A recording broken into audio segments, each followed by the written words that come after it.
Olá, muito boa tarde, seja bem-vindo, seja bem-vinda ao BMC Market dessa sexta-feira. Hoje é dia 18 de agosto de 2023. Estamos chegando aqui com os principais assuntos, os principais destaques que movimentam o mercado financeiro nesta tarde, onde o Ibovespa vai caminhando para interromper a sequência de 13 pregões consecutivos de queda. Talvez hoje seja o primeiro dia de alta no Ibovespa. Faltam algumas horas, sim, é verdade, mas pelo menos a gente não viu aquele movimento tradicional dos últimos dias, onde o Ibovespa até respirava um pouco na parte da manhã, chegava a hora do almoço e a gente via o índice virar para o patamar negativo e assim ir até o final do pregão. Agora sobe 0,4%, ainda acima do patamar dos 115 mil pontos, um movimento de alta num dia de vencimento de opções, onde a gente tem bastante volatilidade, bastante procura de investidores por ativos, bastante negociação no ambiente da B3, e isso acaba mexendo, obviamente, com alguns setores um pouco mais sensíveis a tudo isso. Estava, inclusive, dando uma olhada nos setores que estão puxando um pouco mais a bolsa para um lado, puxando mais a bolsa para o outro, e o Ibovespa sobe, também sustentado com a alta de Petrobras, que começou o dia num patamar um pouco mais negativo, começou o dia num movimento de mais cautela dos investidores e, de um tempinho para cá, acabou virando para o patamar positivo. A empresa que mais tem peso no Ibovespa, a Vale, segue caindo cerca de 1%, negociada aos R$ 61,30. Depois daquele movimento de alta que a gente viu ontem, né, inclusive com o minério de ferro subindo nos portos chineses, mais de 4%, a gente viu a Vale respirando um pouco mais. Hoje, mesmo com o minério de ferro seguindo nessa tendência de alta, subiu inclusive mais de 2% nos portos chineses, a Vale não segue esse ritmo, não segue esse patamar e segue caindo.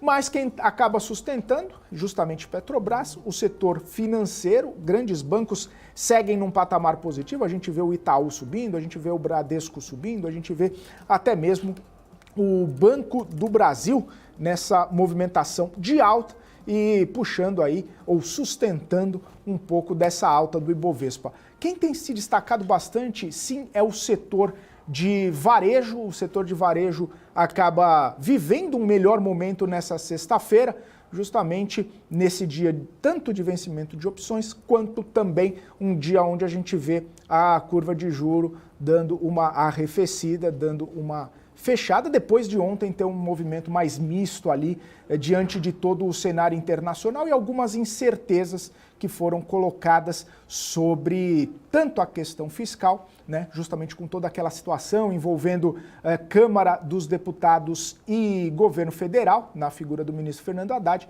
além também de toda a situação, toda aquela entrevista, né, que o presidente do Banco Central, Roberto Campos Neto, deu, falando sobre taxa de juros, falando sobre qual que é a percepção dele em relação à inflação, enfim, uma série de assuntos importantes referentes ao Banco Central, e isso acabou tirando um pouco do fôlego dos investidores. Mas hoje é um novo dia, hoje são novas histórias, novas conversas, novas empresas que se destacam e, claro, não tão novos assim, movimentos vindos lá do outro lado do mundo. A China continua nessas incertezas, continua com incerteza em relação a crescimento, várias casas seguem reprecificando o crescimento chinês, muitos deles abaixo dos 5%, muitas pessoas falando a respeito de uma crise imobiliária na China que tende a ser, ou pelo menos parece ser, maior do que está se pintando,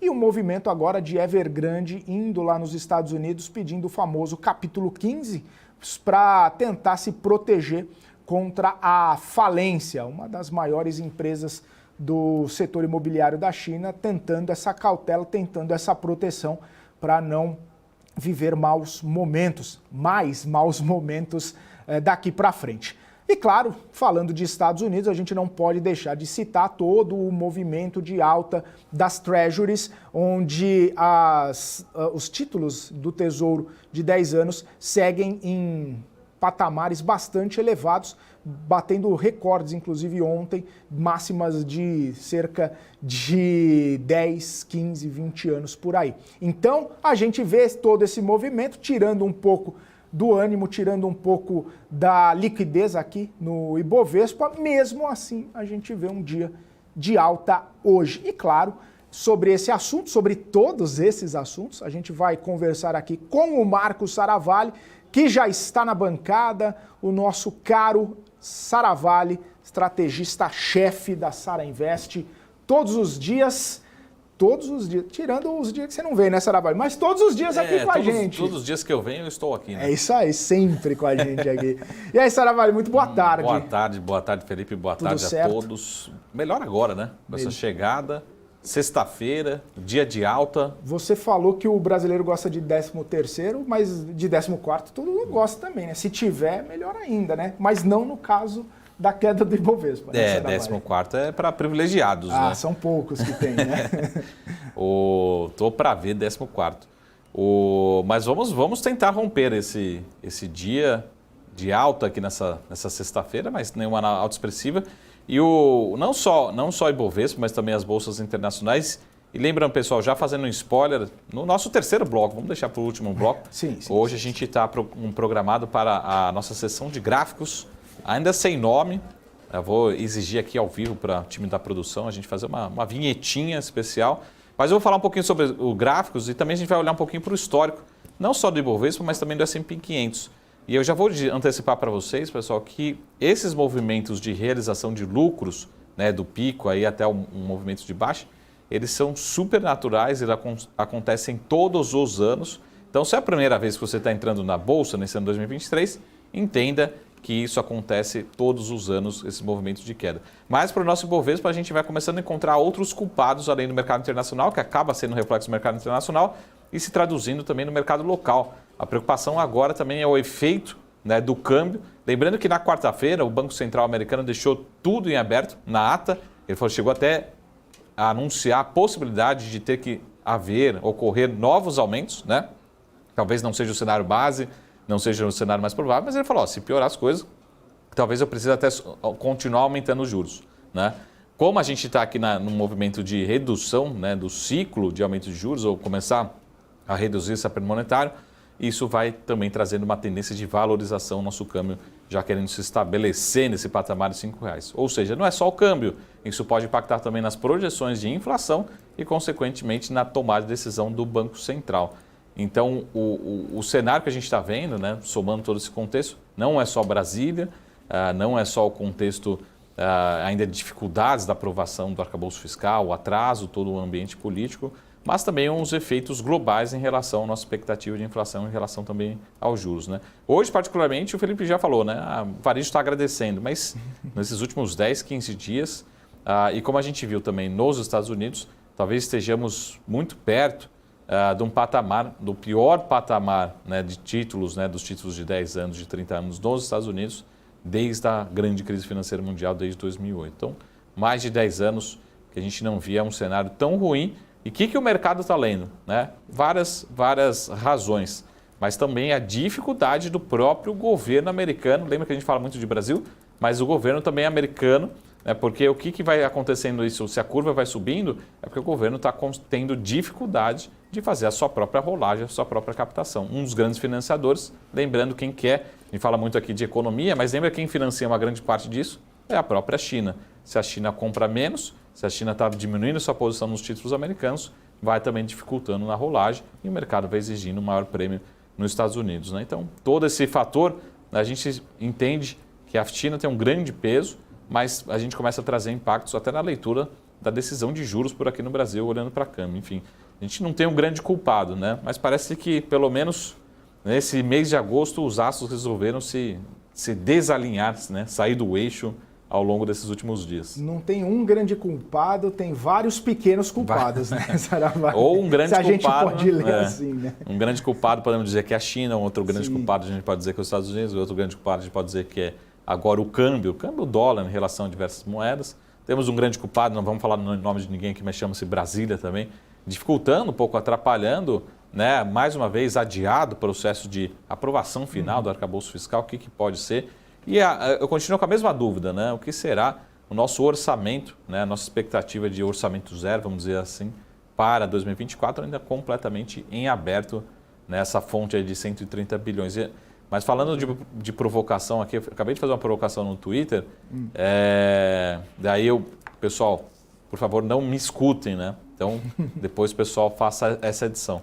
Mas eu brinquei o seguinte, que são 130 bilhões de reais, se você olhar para o déficit americano, que já está passando, nesse ano aqui, de $1 trilhão, né? Talvez caminhando para 1,4 trilhão de dólares o rombo nos Estados Unidos, né? Então, 130 bilhões de reais até parece pouco em relação também à situação fiscal nos Estados Unidos. E isso talvez seja um dos grandes fatores do aumento de preocupação do momento que a gente está vivendo, né? Toda a questão fiscal também americana, não só brasileira. Pois é, Saravalli, 1 trilhão é o valor lá da dívida americana. Para rolar essa dívida tem muito juro. Com o prêmio subindo, é mais dinheiro que o governo tem que colocar para rodar e, claro, isso mexe com o fiscal. Então a gente percebe que questão fiscal não é só no Brasil, não, né? Até grandes países e a maior economia do mundo sofre, pelo menos entre aspas, aí, com essa questão e tendo que desembolsar cada vez mais dinheiro. Mas, Saravalli, você citou a saída, né, da China desses títulos, tirando um pouco da liquidez, o investidor pedindo mais prêmio, por isso também que a gente vê essas taxas mais elevadas. E aí tem todo esse movimento de investidores indo para esses ativos, né? Esse ativo mais especificamente, que é o risk-free, né? Então, tecnicamente, a gente continuaria sentindo os efeitos por um bom tempo, já que essa questão fiscal nos Estados Unidos, teoricamente, não se resolveria de uma forma rápida, nem muito menos tão fácil assim. Então, possivelmente a gente vai continuar vendo essa saída de estrangeiro, possivelmente a gente vai continuar sofrendo esse impacto todo da saída do estrangeiro no Ibovespa, nos títulos brasileiros, nas classes de ativos aqui do Brasil também, porque tem até renda fixa, tem a renda variável, enfim, todo esse contexto, esse cenário do Brasil continuaria sendo impactado com essa mudança, essa migração, essa elevação das taxas lá nos Estados Unidos. Isso pode ser um movimento um pouco mais contínuo e demorado até que a gente tenha de volta algumas verdinhas aqui no Brasil? A grande discussão no curto prazo tem sido determinante a leitura em relação aos juros americanos. Porque a gente sempre fala desse diferencial, né? Não só diferencial de inflação, mas também diferencial de rentabilidade. Nós vamos pegar aqui, sem descontar a inflação, que acho que é mais fácil de entender.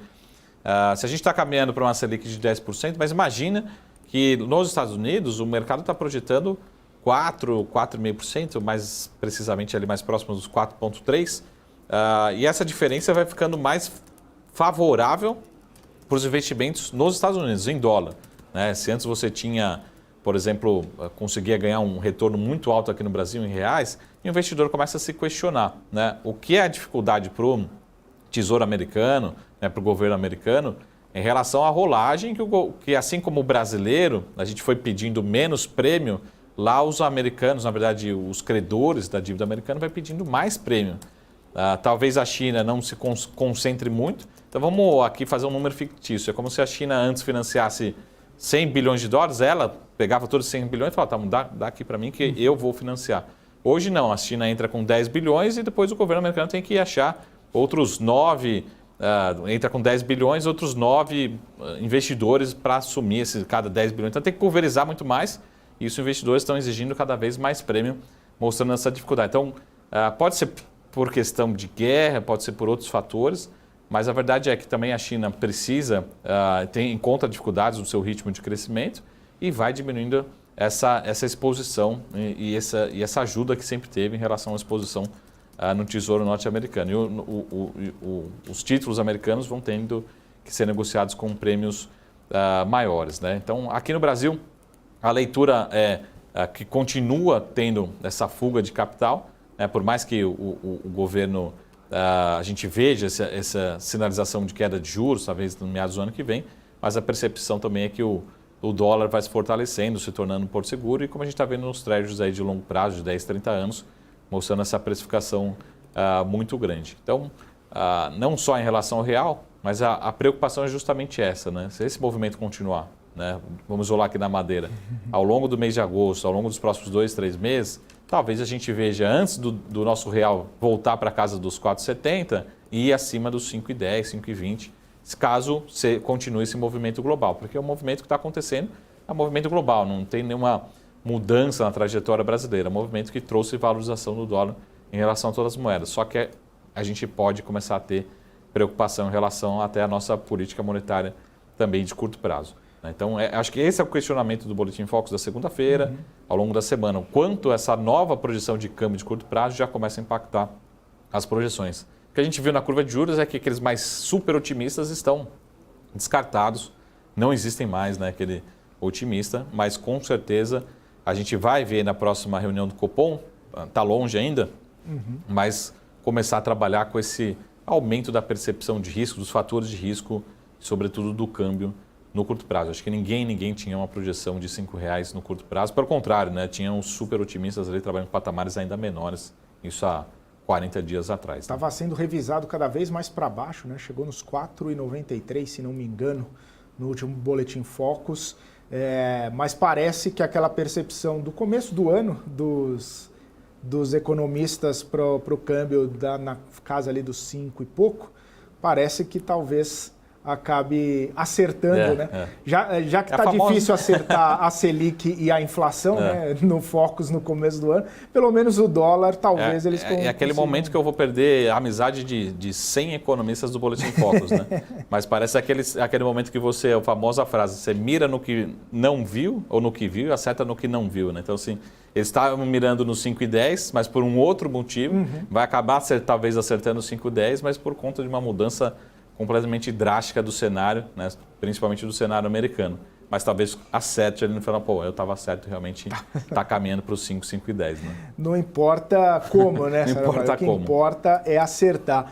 Ô Saravalli, mas aí você estava falando, né, dessa dinâmica do juro no curto prazo, e aí a gente tem, né, lógico, no Boletim Focus, essa possibilidade de terminar um ano em 11,75, muita gente falando sobre a taxa terminal perto dos 9%. Ontem o André Esteves, se não me engano, o presidente do BTG, falou que acredita em algo entre 7% e 8%, até por conta das últimas declarações do Banco Central, né, falando ali de um juro neutro entre 4,5%, 4,5% por aí.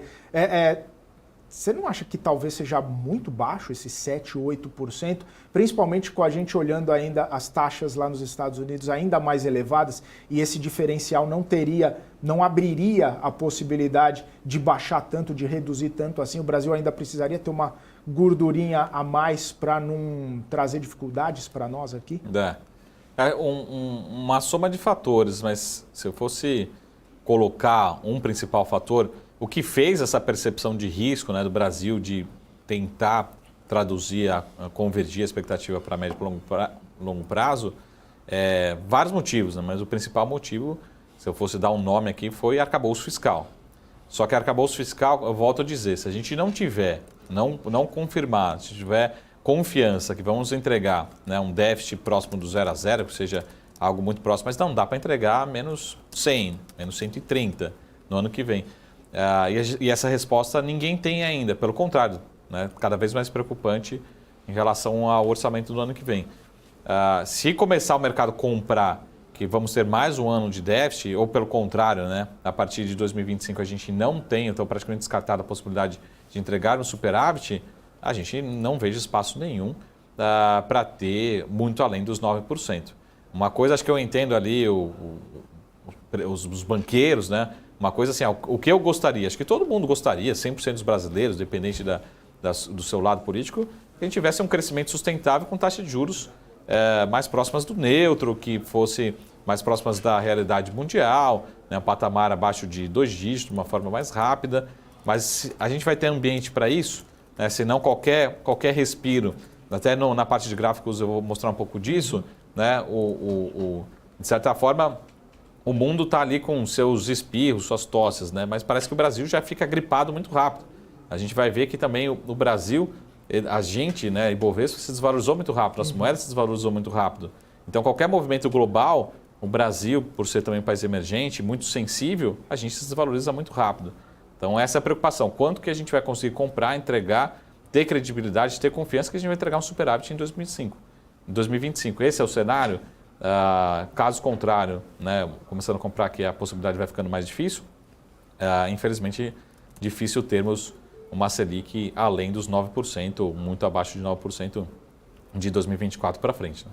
Então, o arcabouço fiscal e o cenário fiscal continua sendo determinante, né? Além de outros fatores, lógico, globais. O que poderia trazer, infelizmente, poderia trazer assim a Selic para baixo, até como, gente, vamos pegar o caso aqui, que não sei se é muito comparável, no caso da pandemia, aí sim a gente tem um cenário de recessão americana, recessão global mais forte. Aí, lógico, o Banco Central vai ter que utilizar um mecanismo de política monetária para reativar a economia. Mas acho que ninguém está torcendo e não é o cenário base para que isso aconteça. Né? Então, acho que seria um cenário que ninguém quer ver, nem banqueiro, nem empresário quer ver o Brasil entrando em recessão, o mundo entrando em recessão só para ter juros mais baixos. Né? Não tem sentido também. Né, Sarava? É interessante que eu tenho lido algumas reportagens e os especialistas falando, poxa, talvez seja a hora da gente se acostumar com um mundo mais inflacionário e de taxas de juros mais altas, principalmente nos Estados Unidos. Né? Então, ter essa percepção de que talvez não vai voltar o juro americano para onde era, nem talvez o juro brasileiro para onde estava, né? O juro na Europa, e por justamente a gente ter essa perspectiva um pouco mais inflacionária, que acabou sendo imposta, né, nesse pós-pandemia aí, e não voltou. Né? Então, tá um pouco mais inflacionário o mundo mesmo, e isso acaba, né, trazendo essas consequências. Mas eu queria destacar um pouquinho ainda mais, Saravari, que você comentou sobre a questão fiscal aqui no Brasil.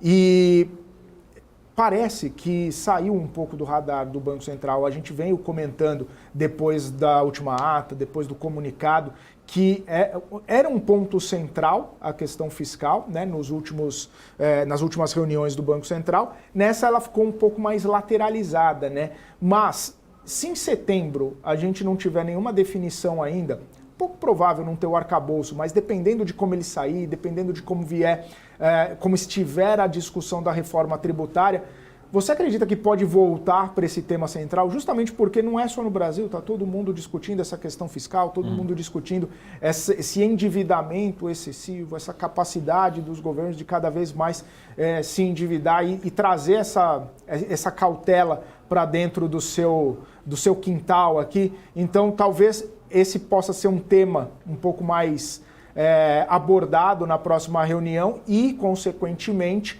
a gente já ter alguma sinalização em relação até aos juros, que você bem comentou, né? Seria uma preocupação nesses juros de mais curto prazo? Se a gente olhar como opinião do mercado, né? Opinião dos analistas, economistas, tendo como referência o Boletim Focus. Para você que é investidor, que você está nos acompanhando aqui na TV, no seu Profit, qual a principal informação que você tem que olhar daqui para frente? Não é a inflação corrente. A inflação corrente já está dada, talvez fique dentro da meta ou um pouquinho acima da meta, depois agora do reajuste de combustível. Pronto, não tem muita discussão. O que você precisa olhar principalmente além de 2024, 2025 para frente. Aí que mora o perigo e aí que agora, pelo menos no curto prazo, o mercado está querendo dar o benefício da dúvida. Que o governo, o Ministério da Fazenda, vão encontrar uma solução para a sua meta fiscal. Né? Também não adianta a gente fazer vários retalhos, né? Tirar um monte de conta do equilíbrio do cálculo para chegar até na conta no 0 a 0. Então, por enquanto, né, como a gente vê a curva de juros, teve esse estresse no curtíssimo prazo, mas por enquanto o mercado continua dando esse benefício da dúvida. Vamos encontrar uma solução para 2024 e 2025. Mas é difícil dizer quem que vai pagar a conta. Agora, para pagar a conta, eu acho que também não adianta umas soluções de curtíssimo prazo. Aí que eu acho que passa por fim do JCP, colocar na conta. Essa semana teve uma preocupação, até a ministra de Minas e Energia falou publicamente, mas a gente viu a ação da Petrobras e falou, a Petrobras pode pagar 30 e 50 bilhões de reais assim, né? Já resolveria ali 1/3, talvez até metade, quase metade dos problemas em um ano específico. Então, por enquanto, o mercado está querendo dar benefício da dúvida. Então, se a gente acompanhar no Boletim Focus os economistas analistas começarem a revisar suas projeções de longo prazo da inflação, né, para um patamar mais alto, né, muito distante dos 3%, então está começando a ter uma preocupação, principalmente volta-se a preocupação em relação ao equilíbrio, ao desequilíbrio, à falta de equilíbrio fiscal aqui no Brasil. Então foram temas super importantes em governos anteriores e agora tem uma dúvida muito importante, porque o mercado deu muito bem no visto da dúvida no primeiro semestre, agora o que será 2024 e 2025. Então, Boletim Focus, se fosse olhar todas as segundas-feiras, eu não olharia assim, lógico, todos são importantes, né? PIB, enfim, 2023, 2024, que está revisando, mas comecem a dar muita atenção para a inflação além de 2024, 2025 para frente. Tá? Ali, acho que é ali que mora o perigo e pode começar o Banco Central começar a dar peso para isso, que ele sempre bateu na tecla. Ele falou, a coragem de longo prazo, né? Ainda está muito distante, estamos desancorados, temos preocupação. E se a preocupação fiscal começar a ganhar peso, é aí que vai desancorar e é aí que pode mudar a percepção e a velocidade da curva da queda de juros aqui no Brasil. Né? E dessa vez a gente não consegue nem contar com a China para pagar a conta, hein, Saravalli? Porque tá difícil de sair alguma coisa de lá nesse cenário de desaceleração. Não, só sai notícia ruim de lá. Né? Porque pelo menos nas últimas vezes, em algumas últimas vezes que a gente precisou de dinheiro, a China estava pronta lá para comprar as commodities, colocar dinheiro no Brasil, fazer investimento, enfim. Agora nem isso a gente consegue mais vislumbrar essa possibilidade, né? Do jeito que estão as coisas por lá, mantém o que tem e não espera nada além disso, né? Só talvez commodities até já fazer confirmando, né? Daqui a pouco precisa confirmar essa informação, mas saíram algumas agências aqui que a Suzano, né, colocou mais um aumento de celulose. Lembrando que cada commodity tem a sua dinâmica, mas celulose é interessante, que eu já falei aqui também, diferentemente do petróleo, a gente consegue mapear super bem a oferta. Né? Então, como a gente não tem tanta oferta assim, mas a gente tem uma demanda que justifica, né, que está bastante bem equilibrada, a Suzano acabou de anunciar, pelo menos foi noticiado em algumas agências, mais um aumento de preço, né? Cerca de $20 por tonelada na Ásia e em alguns outros mercados um pouquinho mais. Mas isso mostra que realmente, pelo menos no mercado de celulose, o equilíbrio entre oferta e demanda está bem satisfatório. Tá? Como a gente não tem tantas ofertas entrando assim no mercado, né? Você demora muito para colocar uma oferta, as ofertas são muito bem mapeadas, você só coloca uma oferta onde que é competitivo, no Brasil, alguns outros países da América Latina e na Ásia, a gente consegue mapear bem e a demanda, de certa forma, segue relativamente aquecida. Tá? Lembrando que a demanda por celulose, particularmente da Suzano, tem uma certa relação com a economia, mas depende de alguns movimentos aí de longo prazo, como urbanização, enfim, para o caso da celulose de fibra curta particularmente. Tá? Tem algumas outras celuloses que são mais ligadas à economia, como impressão de papéis, enfim, não é o caso tanto aqui da Suzano, que até que vem reagindo bem positivamente hoje, né? Mas vamos ver se também a gente segue, né, com essa relação do Brasil, né, e do nosso Ibovespa em relação à China. Mas até o momento não veio nada drástico, radical, que faça alterar as expectativas. Pelo contrário, os economistas mundiais, né, globais, vêm revisando para baixo, né, suas expectativas para a economia chinesa ainda, né, nesse movimento de cada vez dados piores que a China vem apresentando ao longo dessas últimas semanas. Boa, Saravalli, só para complementar a notícia aqui que você trouxe, a Suzano aumentou de $20 para $50 a tonelada da celulose de fibra curta na Ásia e na Europa e nas Américas a partir de setembro. Tá? Então essa é a notícia e Suzano sobe 1,30 nesse momento, negociada aí a R$ 51,04. Saravalli, 3 horas redondo, 3 horas em ponto, a gente vai para um rápido intervalo.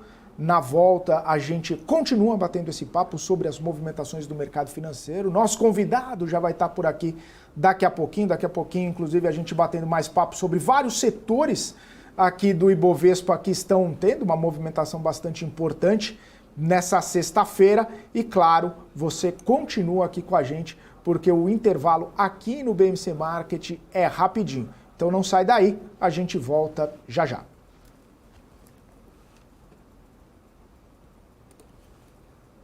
BMC News. Informação que gera valor. O que impacta a economia e o mercado global. Aqui no BMC News, você acompanha em tempo real a abertura do mercado e todas as movimentações do mundo dos investimentos. Notícias acompanhadas de opiniões de grandes especialistas para ajudar você na melhor tomada de decisão na hora de investir. Eu, Paula Moraes, estarei com você de segunda a sexta, às 9h30 da manhã, no BMC News. BMC News. Informação que gera valor. A minha vida foi e é marcada por grandes histórias. Olha o gol, olha o gol, olha o gol. Depois dessa curva, vem pra vitória. Sonhos, objetivos, Aí, menino. conquistas. Prepare o seu coração. Tive o privilégio de narrar e contar algumas delas, Na ponta dos dedos. vibrar com elas. Me chamam de narrador de emoções. Faça festa. Mas, na verdade, eu narro escolhas. Vem pra reta. Escolhas que se tornam vitórias. É hoje. Escolhas de quem fez história. É do Brasil, o Brasil inteiro. Escolhas que mudaram vidas, inclusive a minha. Por isso, eu escolhi a EQI Investimentos, o parceiro que me orienta na hora de investir e que me dá autonomia para conquistar meus objetivos. E você, que tal começar a investir nas suas escolhas? EQI Investimentos. Invista em suas escolhas. Já pensou se não existisse essa pergunta? Teríamos cavalos mais rápidos? Mais telefones? A Vortex pensou e criou a primeira plataforma digital para o back-office do mercado de capitais. Tecnologia para o que sempre foi analógico. Hoje, temos mais de 500 bilhão em ativos em 3 frentes integradas. Ir além é descomplicar o mercado de capitais todos os dias.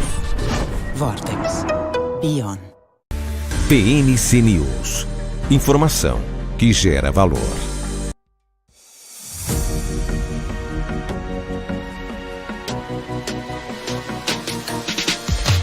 BMC News. Informação que gera valor.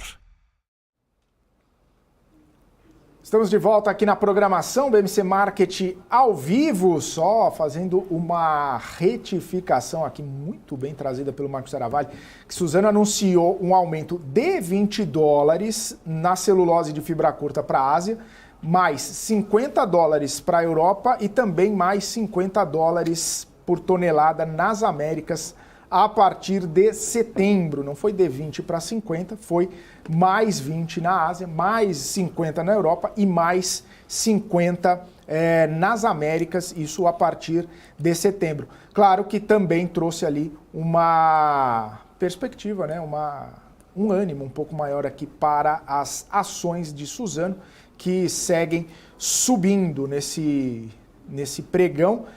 Klabin subindo 0,3, subindo bem menos que Suzano, mas subindo também. E Irani, que a gente talvez pode colocar ali num setor de papel celulose, muito embora Irani tenha uma outra pegada, uma outra perspectiva, né, um outro foco, né, mas subindo também 0,6% neste momento. Seravalli, agradeço muito a retificação.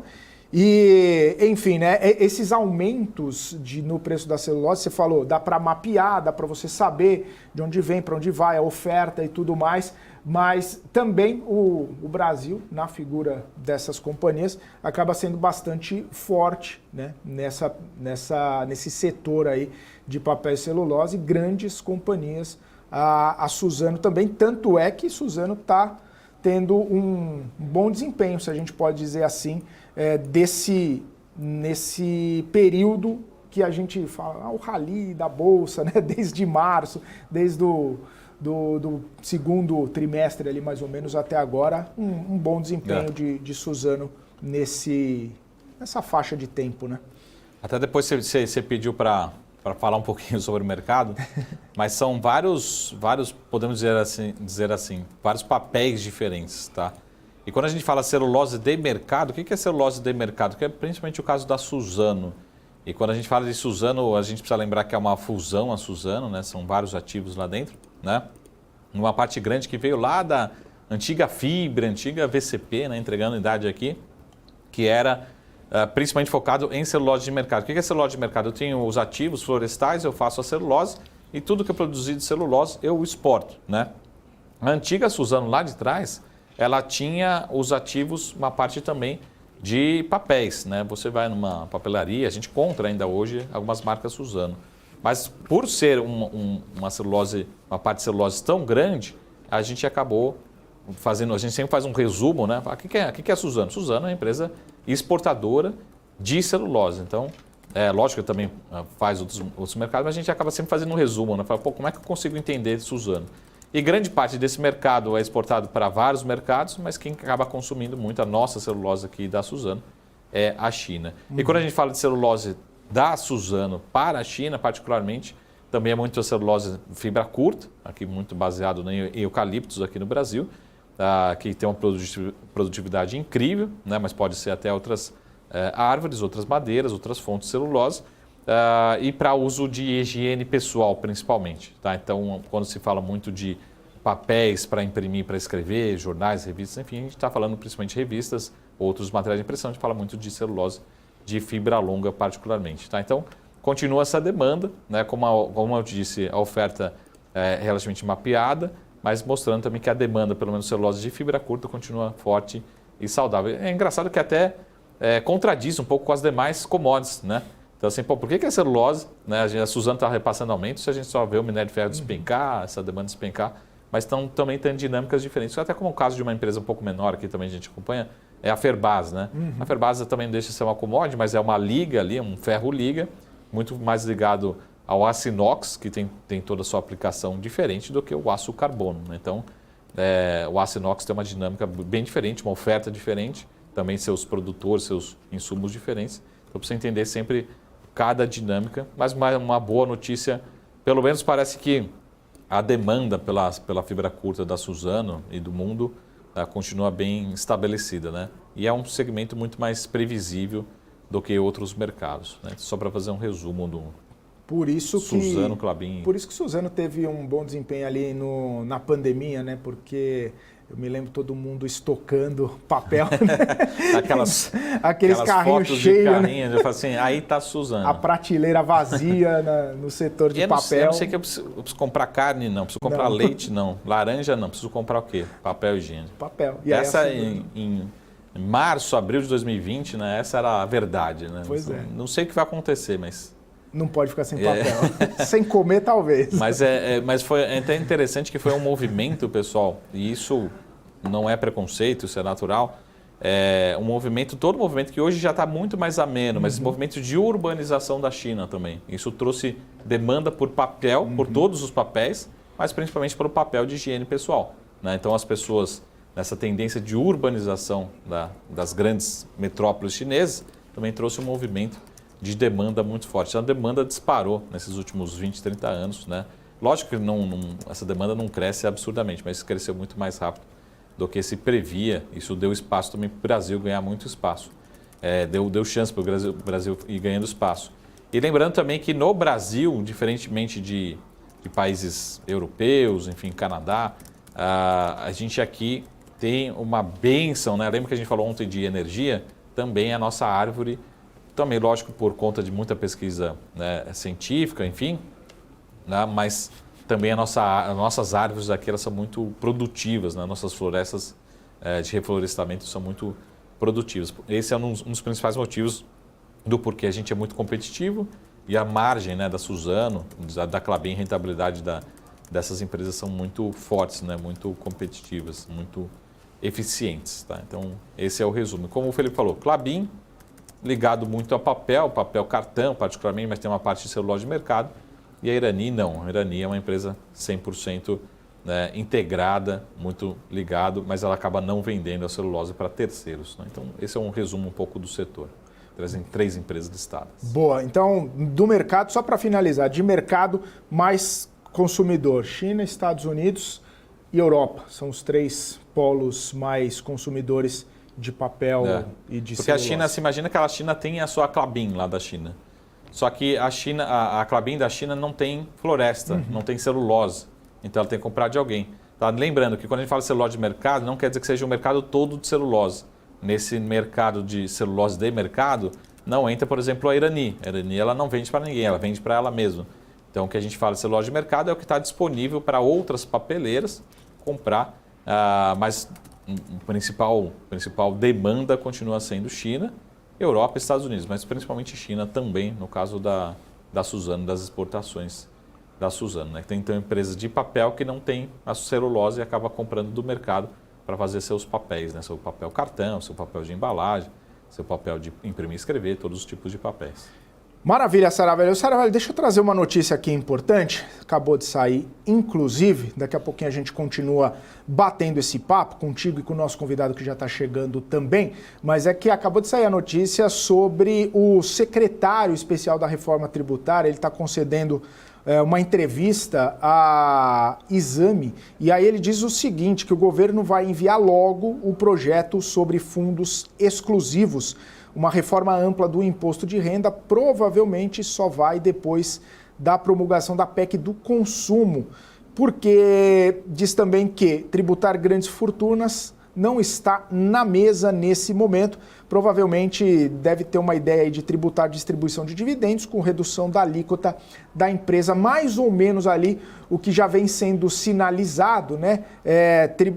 Tributar a distribuição dos dividendos com redução da alíquota da empresa. Era mais ou menos o que havia ali no contexto, na mesa de discussão sobre essa história, principalmente quando a gente fala de acabar com um instrumento do JCP que deveria ter algum tipo de contrapartida para as companhias, para que elas possam arcar com esse fim aí do juros sobre capital próprio. E aí fala sobre tributar grandes fortunas, que não está na mesa nesse momento.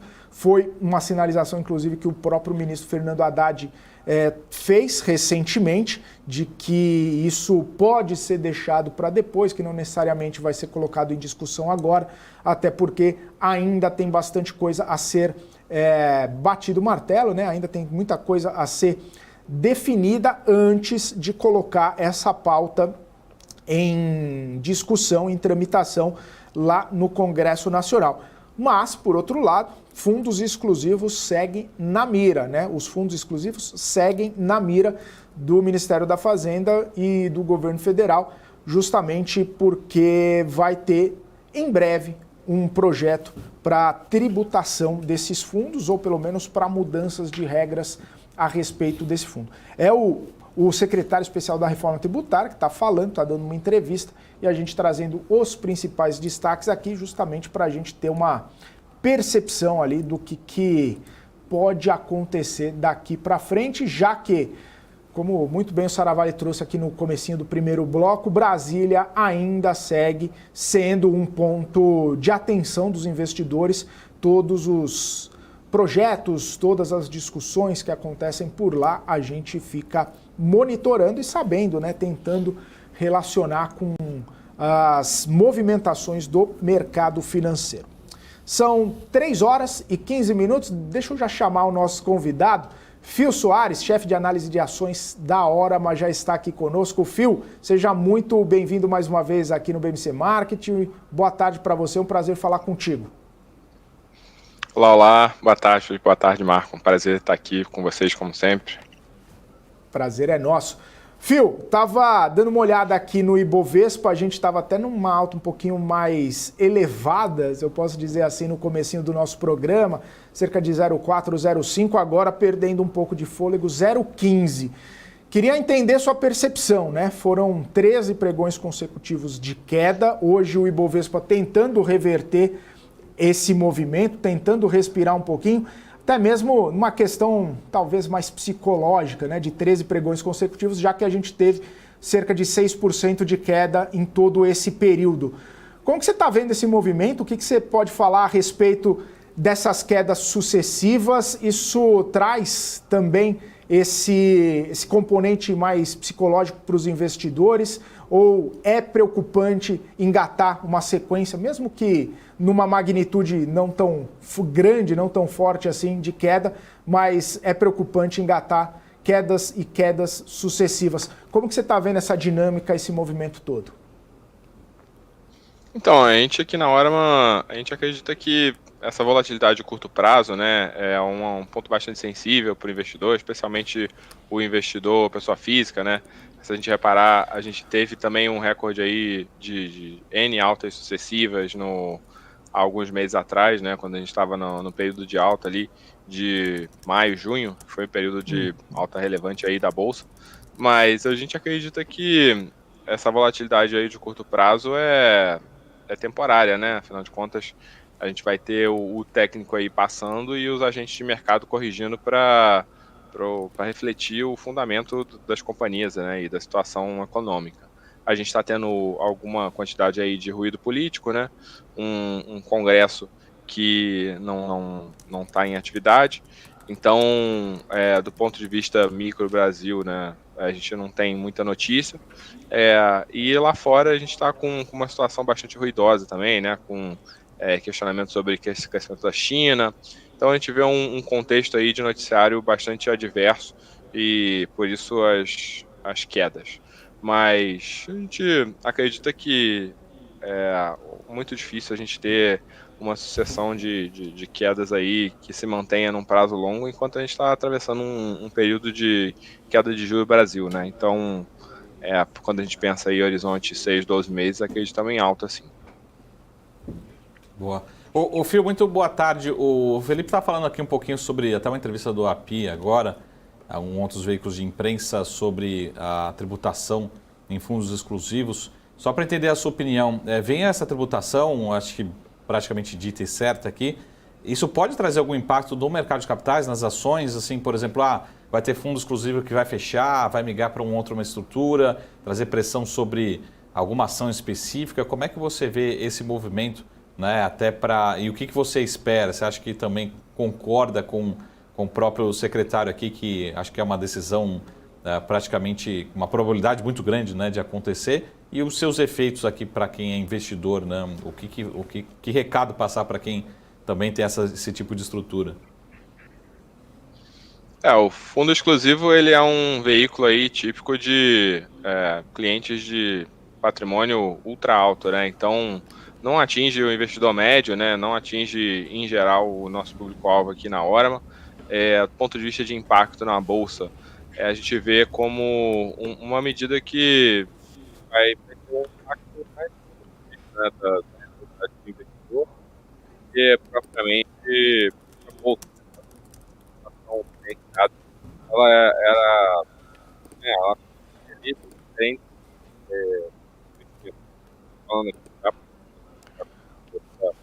Ô Fio, eu vou pedir só licença rapidamente aqui para você, porque parece que deu um probleminha no áudio, não estou conseguindo te ouvir. Vou pedir para o pessoal reconectar a sua imagem, seu áudio também, e aí a gente continua essa conversa falando sobre taxação de fundos exclusivos. Inclusive, Marcos Saravalli, queria saber a sua opinião, porque o API ele acabou falando de vários assuntos, né? Não só a mudança, né, talvez da perspectiva para fundos exclusivos, mas ele já deu a letra ali a respeito do JCP, né, falando que talvez a estrutura a ser apresentada é uma tributação, né, ou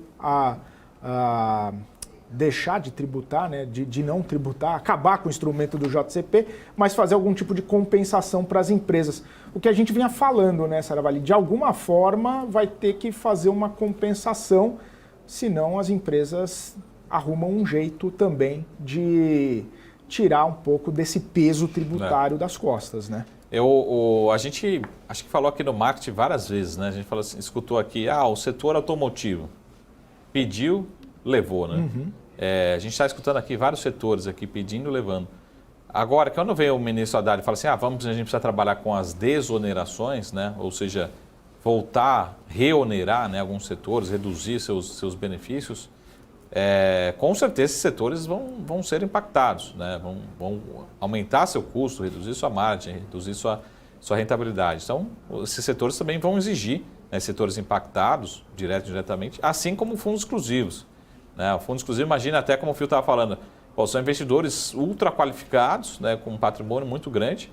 Ou será que essa é a única solução que o investidor exclusivo tem? Né? Um fundo exclusivo, um fundo só para ele? Ele vai procurar outras estruturas.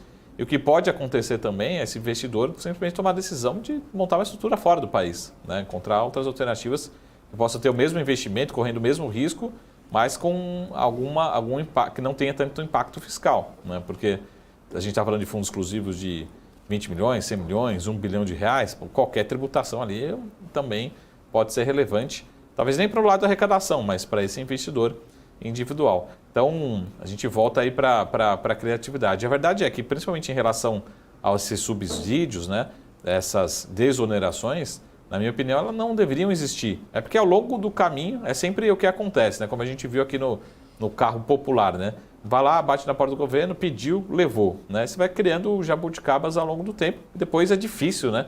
Você retirar um bem, né? Um direito adquirido ao longo do tempo, né? Como você vai falar, pô, mas eu não estava preparado para uma reoneração aqui na minha folha de pagamento, nessa magnitude, nesse momento. Então essa é a minha preocupação. Como empresariado, principalmente, vai reagir isso e como isso também pode impactar no caso da inflação, no caso de uma projeção, tá? Porque uma parte disso, como a gente fala muito sobre JCP, não vai ficar simplesmente para os bancos vão falar, ó, tá bom, a partir de amanhã não tem JCP e ponto. Isso tende a ser repassado nas tarifas em algum momento, né? Essa é a minha preocupação em relação a sempre sobrar para o consumidor, né? O governo precisa achar arrecadação precisa, isso é importante. Também poderia fazer um pouco mais do lado de reduzir suas despesas, mas isso em algum momento vai sobrar para o consumidor, né? Então, essa é a minha preocupação. Sempre isso acaba trazendo menos crescimento, né? Mais carga tributária, né? Menos empregos no longo prazo, né? De novo, acho que é uma história que a gente já viu acontecendo. Maravilha. O Phil já está de volta aqui com a gente. Queria pedir para ele retomar o raciocínio desde o início. Phil, por gentileza, você estava falando a respeito, pergunta do Saravalli, inclusive, sobre essa tributação dos fundos exclusivos. Qual a dinâmica, qual o movimento, como você percebe tudo isso, Phil? Assim, do ponto de vista de impacto nos investimentos, né, a gente acredita que a tributação diferenciada que os fundos exclusivos têm hoje, ela impacta todos os investimentos, né? Então, não acredito que uma classe vai ser preterida à outra com o fim do incentivo.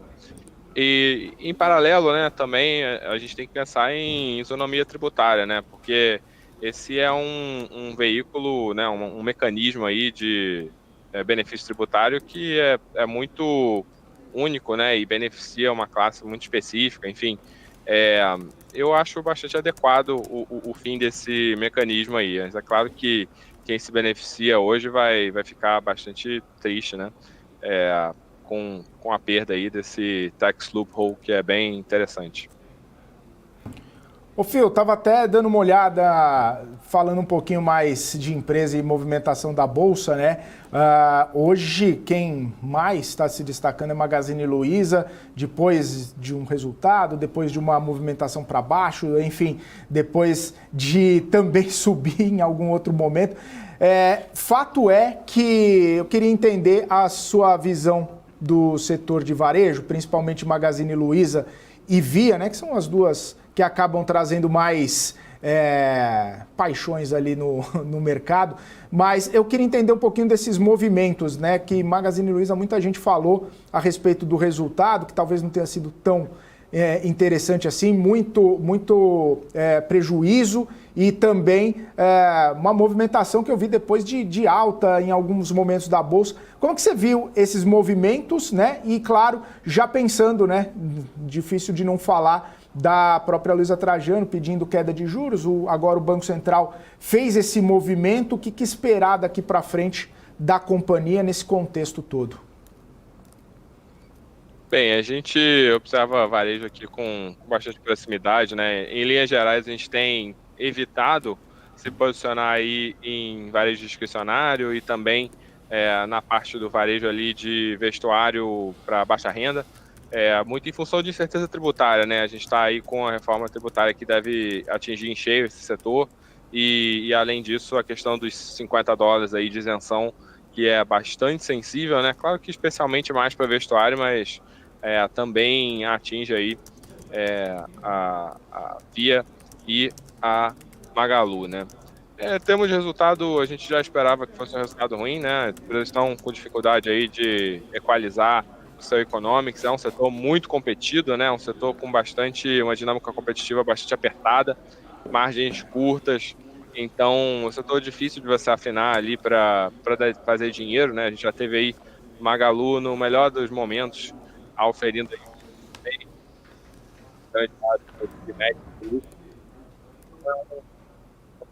para nós. No momento a gente tem se posicionado aí em varejo, mas através de outros veículos, né? Especialmente consumo vestuário de alta renda, falando aí de Vara, Arezzo, estamos olhando bastante de perto aí alimentos, né? Através de pão de açúcar e também através de açaí.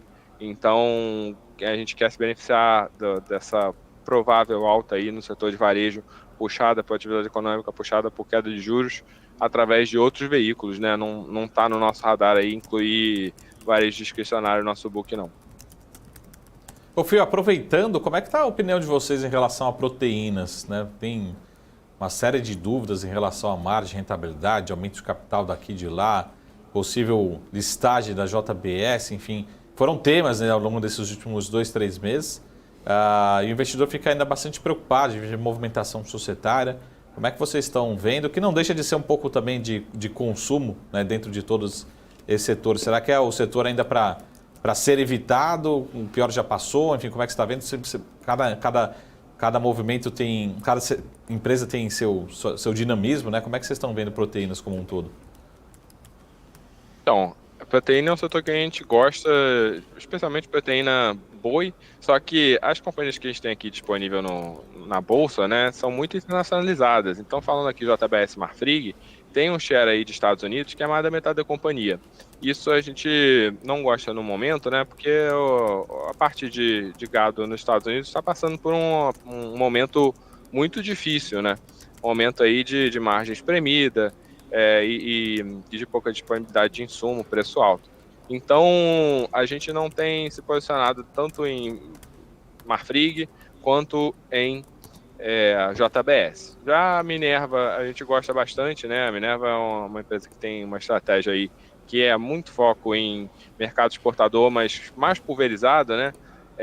Muita Ásia, China principalmente, né? Mas outros países também. E o parque produtivo disperso aí em América Latina, Brasil sendo metade, e o resto ali, Argentina, Paraguai, Uruguai, Colômbia, mais recentemente. Então é uma estratégia que agrada mais para a gente, tá? É uma estratégia que se mostra aí um pouco mais estável ao longo dos anos, e a companhia é muito bem gerida, né? De uma forma bastante conservadora. A gente prefere isso, né? A gente prefere uma diretoria, um board que foque em um negócio que eles sabem fazer e em ganhar dinheiro, ao invés de grandes aventuras aí em aquisições. Então, isso para a gente agrada bastante. Temos Minerva há um bom tempo aí na nossa carteira, algumas vezes mais, outras menos, mas sempre presença confirmada aí nas nossas carteiras e no fundo também.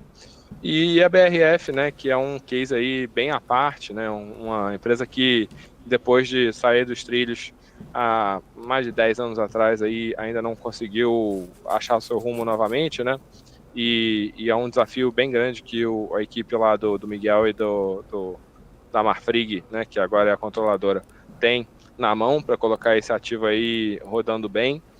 Vemos com bons olhos a entrada da Salic, né, obviamente, né, que é um provedor aí de mercado consumidor, um provedor de recursos muito importante, mas o desafio na BRF, na nossa concepção, é a gente, a cultura, é um negócio difícil de acertar, mas se acertar, o payoff é bem bom, né, porque a companhia está com valuation bem depreciado hoje, e se você olha os pares internacionais, a BRF, mesmo depois desses solavancos que a gente teve ao longo dos últimos anos aí em preço de grão, lucratividade do frango, né, do business de frango, a lucratividade da BRF foi substancialmente melhor do que os seus pares internacionais.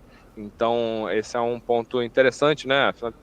Não é muito surpresa, né? Porque o Brasil é um país bastante forte em agro, tem uma disponibilidade do grão aqui dentro da casa.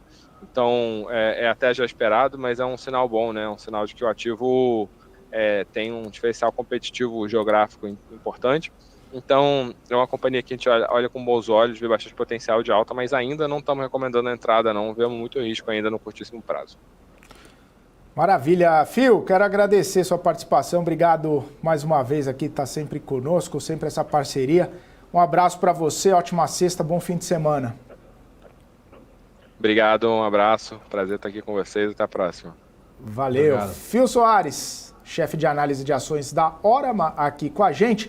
Trazer uma movimentação do mercado aqui. O Ibovespa respirou um pouquinho mais, né? 0,23% de alta, 115.244 pontos. A gente falava das empresas que mais sobem, né? Inclusive batendo esse papo com o Phil aqui, falando um pouco sobre Magazine Luiza, que sobe 4,26% nessa sexta-feira.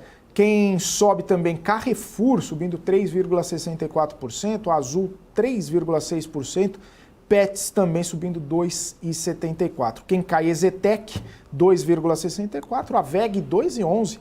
Difícil ver a VEG entre as mais que perdem valor de mercado num dia, né? Mas está caindo. Prio também, Arezzo, Vale e Dexco completam as companhias que mais caem nessa sexta-feira. São 3h32, a gente vai para um rápido intervalo, daqui a pouquinho a gente está de volta, repercutindo mais informações do mercado financeiro, aqui com o Marco Saravalli. Continue com a gente, o intervalo é rapidinho. PNC News. Informação que gera valor. Entender o modelo de negócios, os resultados e as estratégias das principais companhias do Brasil é essencial para tomar as melhores decisões na hora de investir.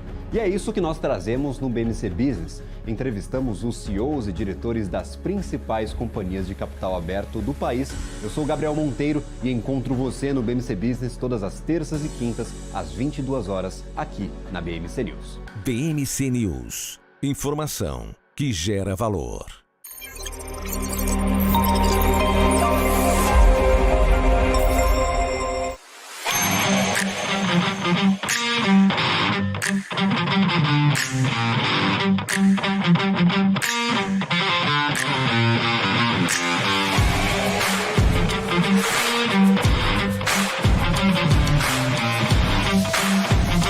Vortex Beyond. Quem só vê o BTG como um banco de investimentos, não vê todos os benefícios que ele pode oferecer. Aqui você tem a liberdade de ligar a qualquer hora. E tem a confiança de contar com o time BTG. É você no controle da sua vida financeira de um jeito simples e compatível com a sua rotina. O BTG reconhece quem é você e está pronto para potencializar a sua trajetória. O que acontece no mercado financeiro no Brasil e no mundo está na BMC News. São 24 horas de programação para ajudar o investidor na melhor tomada de decisão. Independência e jornalismo sério. Não estamos plugados em nenhuma instituição financeira. Isso nos dá a liberdade de levar a informação sem nenhum viés, sem conflitos de interesse. Ser a ponte entre as notícias, empresas, especialistas e os investidores. Tudo de uma forma dinâmica e com uma pitada de bom humor. Informação que gera valor, você sempre vai encontrar na BMC News. PNC News. Informação que gera valor.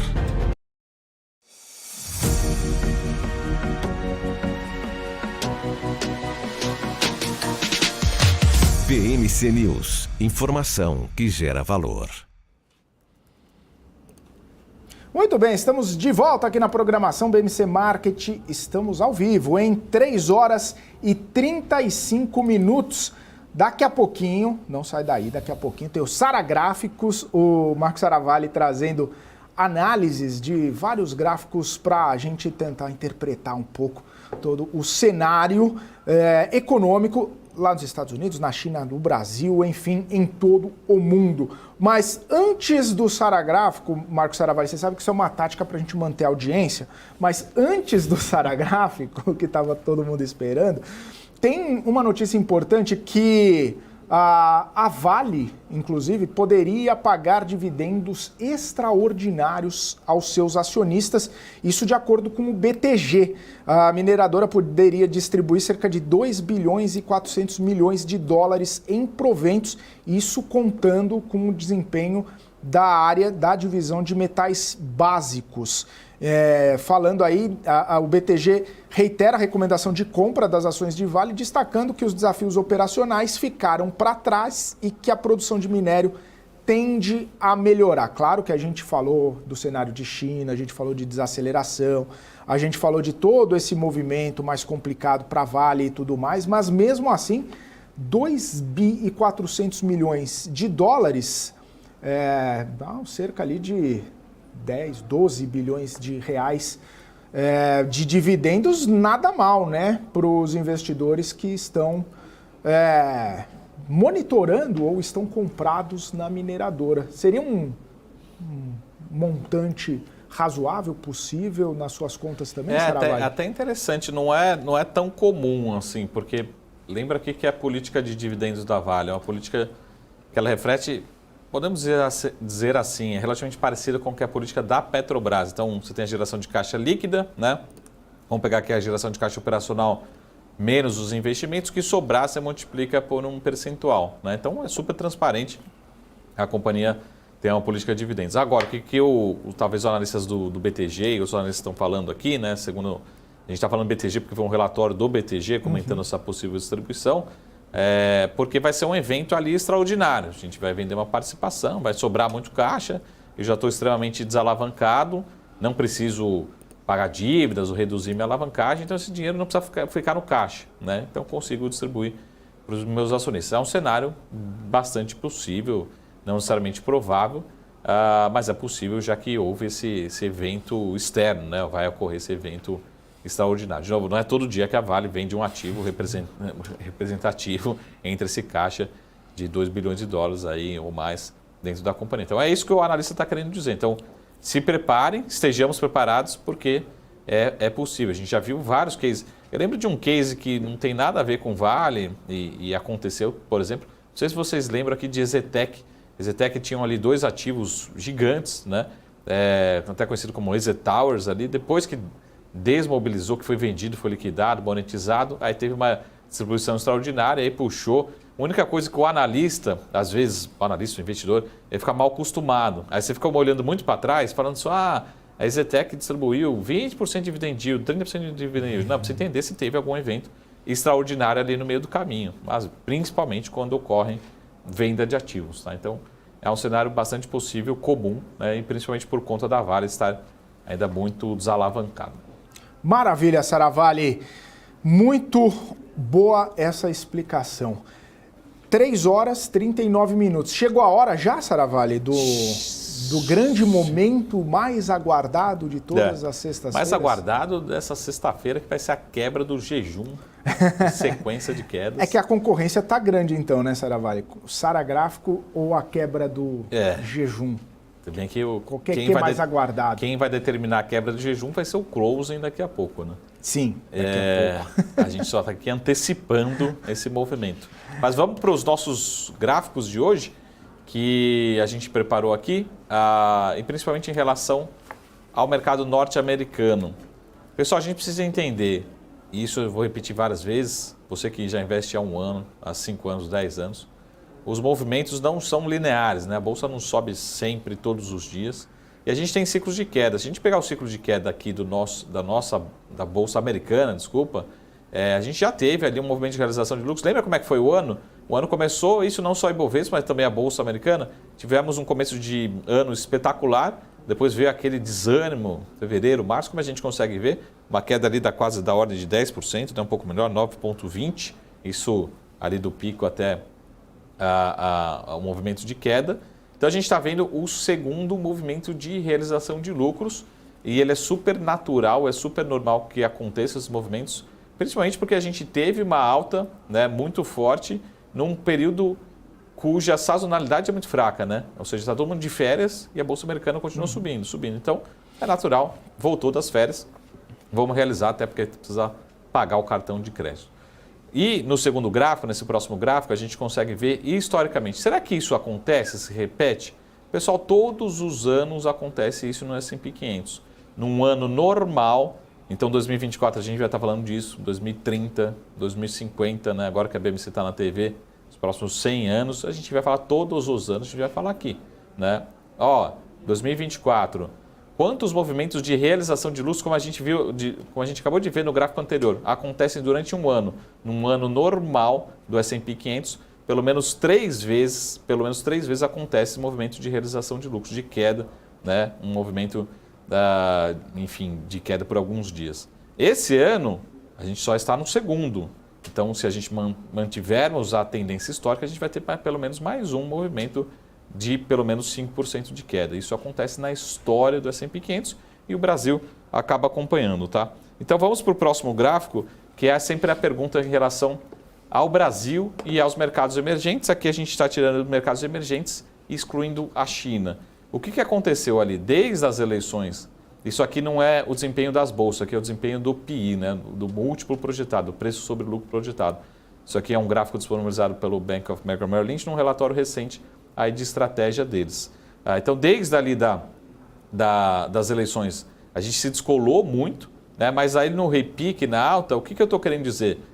No curto prazo, final de 2022 até agora, o mundo continua dando preferência aos mercados emergentes e não ao Brasil. Que eu sempre digo assim, Marco, o estrangeiro está vindo para o Brasil? Não, tá? O estrangeiro continua dando preferência a outros países emergentes. O que está vindo para o Brasil é só um movimento de realocação que a gente está vendo no acumulado do ano, tá? Então, o mundo ainda continua preferindo, e se a gente olhar essa reprecificação de múltiplos, continua acontecendo muito em outros países emergentes. De novo, repetindo, o que é esse gráfico? A linha ali mais de baixo, né, num tom um pouquinho mais escuro, é o Brasil, múltiplo projetado Brasil, preço sobre lucro, e a linha um pouco mais clara é o múltiplo dos países emergentes, ex a China, tá? Então, é isso que a gente fala. E uma pergunta que sempre o Felipe me faz, para a gente terminar nos próximos gráficos, que é, Marco, mas como é que está? A bolsa está barata? Bolsa está cara? Como é que você consegue mostrar isso? Então, nesse outro gráfico, a gente tem a famosa projeção do preço sobre lucro. É lógico que a gente já teve, isso aqui é a média, a linha azul é a média, tradicional média, mais uma informação disponibilizada pelo Bank of America Merrill Lynch, uma projeção do que é o nosso múltiplo médio, então a linha ali azul mais clara, e o famoso um desvio padrão para cima ou para baixo. A gente teve um repiquezinho, só que a gente chegou a tocar no primeiro desvio padrão, e agora a gente está caindo de novo com essas quedas recentes em agosto. Então a gente continua muito barato, muito descontado, por isso que eu falo para o Felipe, subir 5% nesse ano ainda é muito pouco. Se a gente subisse 20% daqui até o final do ano, a gente entraria provavelmente mais próximo da média. Por isso que tem muitos economistas, analistas, estrategistas que falam que o Ibovespa seria muito mais ali nos 140 mil pontos ou algo até acima disso, tá? Então a gente teria um espaço para subir muito forte, né, ao longo dos próximos meses, isso olhando para as projeções de lucro do Ibovespa, aqui medido também pelo preço sobre lucro. Na próxima tabela, a gente tem um número do que é de fato esse tamanho do desconto, né? Ou seja, a gente tem o Ibovespa sendo negociado 28% de desconto em relação à nossa média histórica. Qual que é a nossa média histórica do preço sobre lucro do Ibovespa? 11 vezes a gente está sendo negociado nesse momento a 8 vezes o lucro, tá? Tem países mais baratos, tem países mais caros, mas a América Latina toda, que a gente tem México, Chile, Peru, até Argentina, todos nós estamos sendo negociados com desconto em relação aos nossos próprios múltiplos históricos. Tá? O Brasil está na média, cerca de 30% de desconto em relação à média histórica, né? A gente tem aqui Colômbia, talvez com um dos maiores descontos nesse momento. Tá? Então, acho que são essas informações de hoje. E eu fico aqui também aberto a todas as dúvidas da nossa audiência. E do Felipe também, que agora é a vez dele fazer as provocações. E essas foram nossa sessão de gráfico. Respondi algumas perguntas que foram sendo realizadas ao longo da semana, mas sobretudo em relação a esse movimento que a gente está vendo. E é o movimento de Brasil, é lógico que a gente tem o beta, né, do Brasil. Então o Brasil é mais agressivo, a gente quando cai mais forte. Mas o movimento de realização de lucros está acontecendo no mundo todo, a gente acabou de ver no S&P 500 também, mais de 5% de queda desde o pico. E o Brasil acaba acompanhando, mas dentro de um ano, esses movimentos são super naturais. Então, esses 12, 13 dias, né? Certo? 13. Não vai ser 14. 13, que fique 13, ele é natural. Só que a gente dificilmente tem todos os dias de queda, tá? Porque geralmente a gente tem 2 dias de queda, um dia de alta, intercalado. O que aconteceu, infelizmente, é que foram 13 dias consecutivos de queda, mas o percentual não é tão expressivo assim, é super natural dentro do histórico do S&P 500 e talvez do nosso Ibovespa também. Né? É que o pessoal está falando, né, Saravalli? Talvez é melhor tirar o esparadrapo de uma vez só, cai os 6% num dia, ou 2%, assim, né?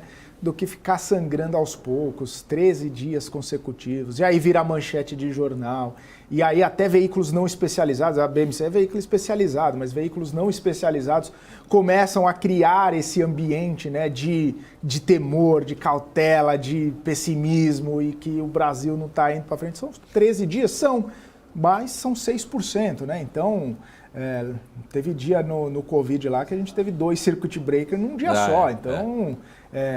Foi muito pior, né? E já teve pregões, inclusive, com mais quedas, com queda próxima aí a 4%, 5%, né? Que num dia. Então, tirar o esparadrapo de uma vez só talvez seja um pouco mais interessante. É que esses movimentos de dias consecutivos de queda, eles são muito raros de acontecer, muito difícil de acontecer. Porque... Pessoal, qual que é a chance, né, de segunda-feira? Vou fazer um desafio para vocês. Vamos ver quem acerta aqui nos nossas redes sociais. Qual que é a chance da Bolsa subir estatisticamente na segunda-feira? Ela é de 50%. Historicamente, são 50% de dias positivos e 50% dos dias negativos. Então, por isso que é muito difícil você pegar um período, né, mesmo no curto prazo, e ter 13 dias consecutivos de queda. É muito difícil. Estatisticamente. E qualquer coisa, né? É como você jogar uma moeda, estatisticamente, se você for colocar 5 vezes, pode cair 5 caras. É muito difícil, mas pode cair 5 caras. Mas estatisticamente, se você colocar 1000 vezes, 10 mil vezes, você vai tendendo a 50-50. 50 de cara, 50 de coroa. É isso que não aconteceu, isso que estranhou. E imagina o investidor que chegou lá em junho, viu a Bolsa subindo e falou, pô, Saravalli, eu acho que estou pensando em entrar na Bolsa. Pô, julho subiu de novo. Não, agora, 30 de julho, vou colocar tudo na Bolsa. E pegou 15, 13 dias de queda, fala, Bolsa não é para mim. Não teve um dia de alta, né? Então isso também acaba trazendo desânimo, principalmente para os neófitos, né? Para quem está chegando na Bolsa. Mas não é, estatisticamente, isso dificilmente acontece, né? E eu posso até repetir, posso até ousar aqui, dificilmente vai se repetir 13%, 13 dias de queda. O que vai se repetir, como o Felipe falou, é que, mesmo dentro desse ano que eu tentei mostrar nos gráficos, dentro desse ano a gente pode ter mais um período com 5%, 6% de queda. Sim, podemos, como vimos no S&P 500, e a gente está acompanhando eles. É tão simples quanto isso. Isso pode acontecer em 2 dias, pode acontecer em uma semana. Difícil um período com 13 dias consecutivos de queda. Isso aí, estatisticamente, é bastante difícil de acontecer. Boa. Ô Saravalli, só lembrando, né? Importante lembrar que Ibovespa caiu 13 dias consecutivos, mas não necessariamente todas as empresas caíram 13 dias consecutivos. Estava até tirando uma curiosidade aqui, a Vale caiu 9%, a Bolsa caiu cerca de 6% ali em agosto. A Vale caiu 9%, a Petrobras subiu 1 e pouco, o Itaú caiu, olha só quanto que caiu o Itaú no mês, 4,8%. O Bradesco caiu cerca de 9% também. Enfim, né? Então, tem algumas empresas que desempenham melhor, outras empresas que desempenham pior, mas o Ibovespa, a cesta, né, de ações ali, acabou tendo 13 dias consecutivos de queda, que pode assustar o pessoal, mas ainda tem empresa desempenhando bem mesmo nesse cenário adverso.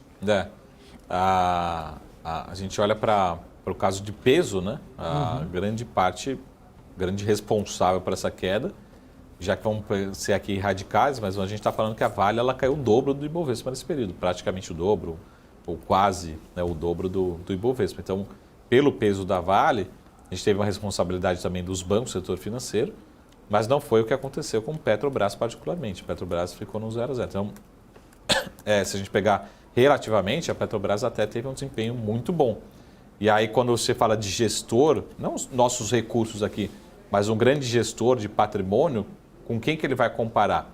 Né? Quando a gente olhar a cota lá em 30, no final do mês de agosto. Você vai comparar com o Ibovespa. O benchmark é esse. Então, quem tinha muita Petro, esse cara vai se destacar, esse gestora vai se destacar muito forte no mês. E quem tinha muita Vale ou não tinha Petro, vai se destacar muito no lado negativo. Olhando para esses dois papéis, e o setor financeiro também. Então, é isso que a gente vai ter. Quem foram os melhores gestores de agosto de 2023? É quem tinha Petro, ou quem não tinha Vale, ou quem tinha um peso pequeno, ou quem tinha muita exposição em Petrobras particularmente. Então, é aí que a gente vai separar. E, como a gente acompanha aqui, tem poucos gestores, pelo menos que eu conheço, que eu acompanho, que eu converso, que eu analiso e recomendo também, poucos gestores muito alocados em Petrobras. Por isso que dificilmente a gente vai ter grandes gestores, eu digo grandes fundos, isolando um pouco fundos especializados em alguns temas, né? Mas que tem um Ibovespa como benchmark, a gente dificilmente vê um fundo que vai ter, por exemplo, 5% de alfa, né? Fazendo sem conta de simples aqui, né? Se tivesse só Petro com o Ibovespa caindo, teoricamente você girou 5% de alfa, né? Sendo super radical. Então, um fundo, tem aqueles fundos, né, que é só Petrobras, né, monoação, talvez eles sejam um dos melhores fundos nesse mês de agosto, né? Não recomendo para ninguém, mas eles existem, né? Eles existem, Saravalli. Bom, estamos na reta final já, viu, Saravalli? Parece que a semana passou rápido e passou. Parece que a sexta-feira passou mais rápido ainda. Eu não sei se passa mais rápido com boas notícias ou más notícias, né? Com más notícias é só aquele meme lá. Que semana? Fala, pô, mas ainda é terça, quarta-feira. Calma, né? Ainda, uma notícia, você apanha, ainda é o apanha, quinto apanha. dia negativo, ainda é o sexto, né? Assim foi essa semana. Ainda é o 7º dia de queda. Ainda é o 9º. Chegamos na sexta-feira, Saravalli. Então, considerações finais nesse, vamos deixar no condicional, nesse possível dia de quebra de jejum. Quebrar jejum é bom, né, Saravalli? Mas 0,3% é gota no oceano. Enfim, que seja. Vai quebrar a ziquezira.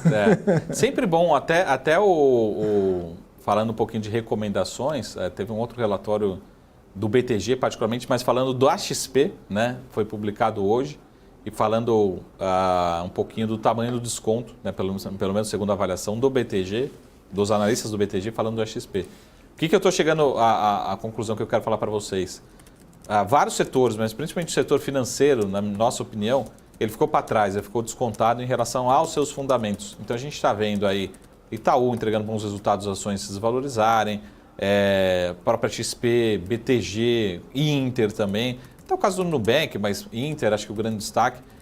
Então, deixem no radar, porque na nossa opinião, alguns papéis estão ficando para trás, estão ficando defasados e distantes dos seus fundamentos, tá? Então, já fazendo uma projeção para a semana que vem, setorialmente, acho que precisamos voltar a deixar no radar o setor financeiro, na nossa opinião, com bons fundamentos, mas com ativos com preço ainda bastante descontado. Bons ativos apanhando um pouco, porque afinal, né, tantos dias de queda, importando crise lá de fora também, né, Saravalli? Então, a balança teve comercial. de tudo nessa semana. Valeu, Saravalli. Ótima final de semana. Estaremos ótima juntos. semana, a gente se vê semana que vem. Semana que vem, a partir de segunda-feira, novamente. E valeu você que esteve com a gente. Obrigado mais uma vez pela audiência, obrigado mais uma vez pela companhia ao longo de toda essa semana. A gente volta segunda-feira, a partir das 2:30 da tarde. Obrigado por estar aqui conosco e ótimo fim de semana, viu? Apreciem